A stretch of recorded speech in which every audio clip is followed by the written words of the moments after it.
نحمدہ ونصلی ونسلم علی رسولہ الکریم، اما بعد فاعوذ باللہ من الشیطان الرجیم، بسم اللہ الرحمن الرحیم۔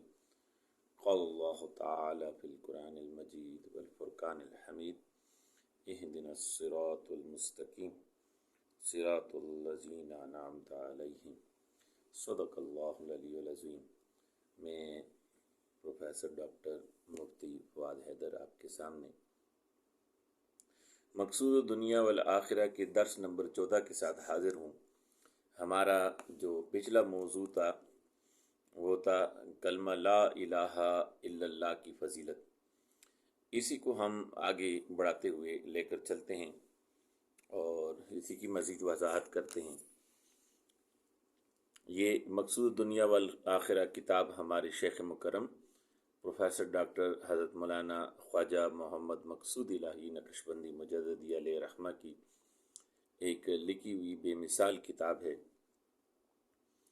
اور یہ 14واں درس جو ہے آپ کے سامنے پیش ہے۔ لا الہ الا اللہ کا وظیفہ کرنا گناہوں کی بخشش کا وسیلہ تو ہے ہی، لیکن اس کلمہ طیبہ کے صدقے رسول کریم صلی اللہ علیہ وسلم کی شفاعت بھی نصیب ہوگی۔ یہ اتنا پیارا تو کلمہ ہے کہ یہ جنت کی کنجی ہے، اور نبی علیہ السلام کی شفاعت کا بنیاد اور ذریعہ یہ ہے کہ بندے نے کلمہ لا الہ الا اللہ پڑھا ہو اور اس کو قبول کیا ہو، اور اللہ تعالیٰ جہنم سے بھی نجات عطا فرمائے گا۔ حضرت ابو ہریرہ رضی اللہ عنہ روایت فرماتے ہیں کہ جس شخص نے صبح کی نماز کے بعد 100 مرتبہ سبحان اللہ کہا یا 100 مرتبہ لا الہ الا اللہ کہا تو اس کے گناہ بخش دیے جائیں گے، خواہ وہ سمندر کے جاگ کے برابر ہوں۔ اگر کوئی سمندر کی جاگ خشاک کے برابر بھی گناہ کر بیٹھے اور 100 مرتبہ کلمہ لا الہ الا اللہ جو ہے وہ فجر کے وقت پڑھے صبح کی نماز کے بعد، اور 100 مرتبہ سبحان اللہ کہے یا 100 مرتبہ لا الہ الا اللہ کہے تو وہ تمام گناہ اللہ تعالیٰ معاف فرما دے گا۔ حضرت عمر فاروق رضی اللہ عنہ فرماتے ہیں کہ میں نے رسول کریم صلی اللہ علیہ وسلم کو ارشاد فرماتے ہوئے سنا، مجھے ایک ایسے کلمے کا علم ہے کہ جو شخص اسے دل کے اخلاص کے ساتھ پڑھے گا اور مرنے تک اس پر قائم رہے گا، اس کو دوزخ پر حرام کر دیا جائے گا، اور وہ کلمہ ہے لا الہ الا اللہ۔ اب یہ دیکھیں، بالکل واضح پیغام ہے۔ اللہ کے حبیب علیہ السلام نے بالکل واضح فرما دیا کہ جو اس کو اخلاص کے ساتھ پڑھے، یعنی اس کے جو جتنے شعبے ہیں اور اس کے تحت جتنے احکام دینیہ ہیں ان پر اخلاص کے ساتھ عمل کرنے کی بھرپور کوشش کرے، اور پھر جو ہے اس پر مرتے دم تک قائم رہے، یعنی دین اسلام پر کی کلمہ توحید اور دین اسلام پر عمل کرنے جو ہے وہ مرتے دم تک قائم رہے۔ تو اللہ کے حبیب فرماتے ہیں، حضرت سیدنا عمر فاروق فرماتے ہیں کہ میں نے اللہ کے حبیب علیہ السلام سے سنا کہ وہ فرماتے ہیں کہ اس کو دوزخ کے آگ پر حرام کر دیا جائے گا۔ حضرت ابو ہریرہ رضی اللہ عنہ سے مروی ہے کہ میں نے حضور نبی کریم علیہ السلام کی خدمت اقدس میں عرض کیا، یا رسول اللہ صلی اللہ علیہ وسلم، قیامت کے دن آپ صلی اللہ علیہ وسلم کی شفاعت کی زیادہ سعادت کون حاصل کرے گا؟ رسول کریم صلی اللہ علیہ وسلم نے ارشاد فرمایا، قیامت کے دن میری شفاعت کی شہادت وہ شخص حاصل کرے گا جس نے دل کے اخلاص کے ساتھ کلمہ لا الہ الا اللہ پڑھا ہو۔ یعنی بار بار یہ بات کی جا رہی ہے کہ صرف زبان کے ساتھ نہ پڑھو، دل کے ساتھ بھی خالص ہوتے ہوئے اللہ کی توحید کو مانا ہو۔ اس حدیث پاک میں بہت قابل غور بات یہ ہے کہ اس کے سب سے زیادہ رسول اللہ کریم صلی اللہ علیہ وسلم کی شفاعت کی سعادت حاصل کرنے والا وہ ہوگا جو دل کے اخلاص کے ساتھ لا الہ الا اللہ پڑھے گا۔ ہم جانتے ہیں کہ دل کے اخلاص کے ساتھ لا الہ الا اللہ پڑھنے کا کیا مطلب ہے۔ اس کی وضاحت حضور نبی کریم صلی اللہ علیہ وسلم نے ایک دوسری حدیث میں ارشاد فرمائی ہے۔ حضرت زید بن ارقم رضی اللہ عنہ فرماتے ہیں، رسول کریم صلی اللہ علیہ وسلم نے ارشاد فرمایا، جس نے دل کے اخلاص کے ساتھ لا الہ الا اللہ پڑھا وہ جنت میں داخل ہوگا۔ پوچھا گیا دل کے اخلاص کیا ہے؟ آپ صلی اللہ علیہ وسلم نے ارشاد فرمایا جن چیزوں کو اللہ تعالیٰ نے حرام کیا ہے ان سے باز رہے۔ اب دیکھیں یہاں بات کو مزید واضح کر دیا کہ حرام چیزوں سے باز رہنا اخلاص قلب کے ساتھ لا الہ الا اللہ پڑھنا، یعنی اس کو ماننا ہے کہ جو حرام چیزیں اللہ نے جو چیزیں حرام کر دیں ان سے بھی بچے، مثلا شراب سے، زنا سے، سود خوری سے، جو ہے جھوٹ سے، غیبت سے، چغلی سے، نماز کو ترک کرنے سے، روزہ کو چھوڑنے سے، اور اس طرح کے جتنے فرائض اور واجبات ہیں ان کو چھوڑنا، اور حرام میں مبتلا، گناہوں میں مبتلا ہونا، یہ سب حرام کام۔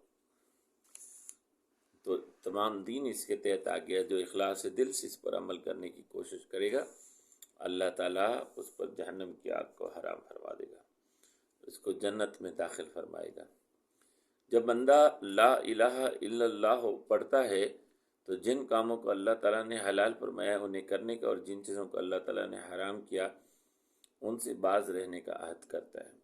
کلمہ لا الہ الا اللہ در حقیقت اسی بات کا اقرار اور عہد ہے کہ بندہ اس کے بعد اللہ کے کاموں پر، اللہ کے احکام پر، حکموں پر عمل کرتے ہوئے اور نواہی سے بچتے ہوئے زندگی گزارے گا۔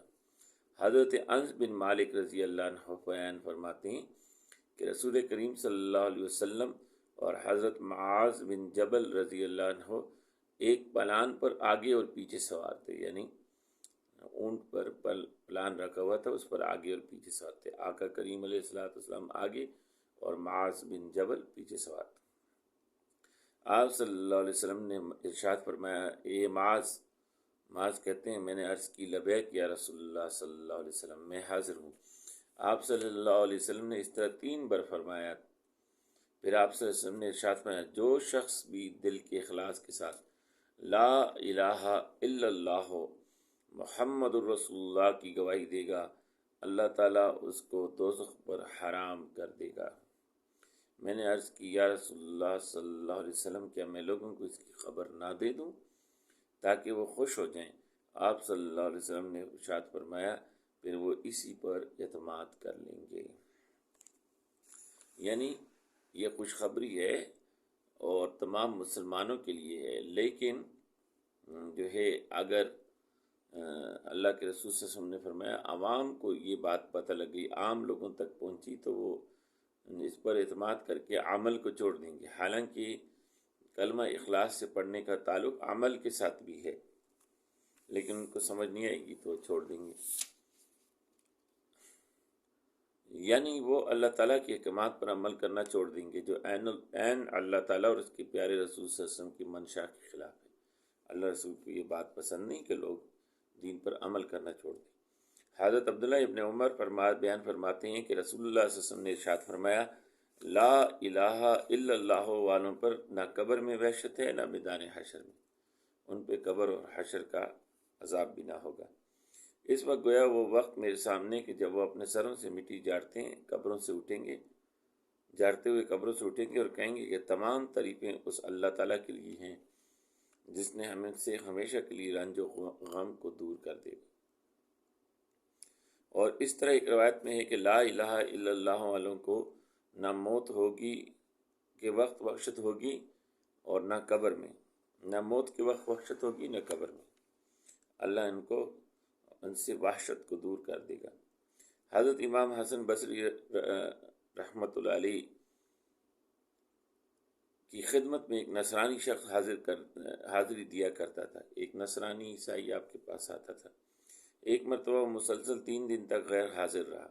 آپ نے لوگوں سے اس کے بارے میں معلوم کیا تو پتہ چلا کہ وہ سکرات کے عالم میں ہے اور بہت تکلیف میں۔ حضرت حسن بصری علیہ رحمہ اس کے گھر تشریف لے گئے اور پوچھا کہ کیا حال ہے؟ اس نے عرض کی کہ عجب حال ہے، موت سر پر ہے، قبر خون جما دینے والے اژدہا کی صورت میں منہ کھولے کھڑی ہے، جہنم کی آگ کے شعلے بھڑک رہے ہیں، بچاؤ کی کوئی صورت نظر نہیں آتی، پل صراط سے گزرنے کی کوئی سبیل نہیں، آج عدل کا میزان قائم ہے مگر میرا دامن نیکی سے خالی ہے، رب کریم غفور ہے، مگر میرے پاس کوئی حجت، دلیل اور عذر نہیں۔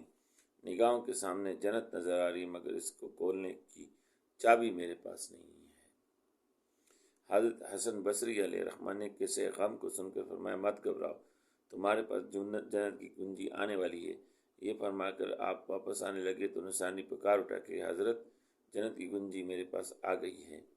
یہ کہہ کر کلمہ شہادت اشہد لا الہ الا اللہ و اشہد ان محمد رسول اللہ پڑھا اور روح پرواز کر گئی۔ یعنی اشہد لا الہ الا اللہ و اشہد ان محمد رسول اللہ، اس کو پڑھنے کی شان اتنی بلند ہے اور اعلیٰ ہے کہ جو بندہ اس کو پڑھے گا اور گواہی دے گا توحید کی، اس کو اللہ تعالیٰ جنت میں داخل کر دے گا۔ اس میں ایک طرف امام حسن بصری علیہ رحمہ کی کرامت بھی ہے اور آپ کی دعا کی تذکیر بھی ہے کہ آپ نے یہ کہا کہ اب تیرے پاس جنت کی کنجی آنے والی ہے، یعنی انہوں نے دعا کی اور اللہ نے آپ کی دعا کو قبول فرماتے ہوئے اس کو جنت کی کنجی یعنی کلمہ شہادت نصیب کیا۔ حضرت معاذ بن جبل رضی اللہ عنہ بیان فرماتے ہیں کہ رسول اللہ صلی اللہ علیہ وسلم نے ارشاد فرمایا، جس شخص کا آخری کلام لا الہ الا اللہ ہوگا وہ جنت میں داخل ہو جائے گا۔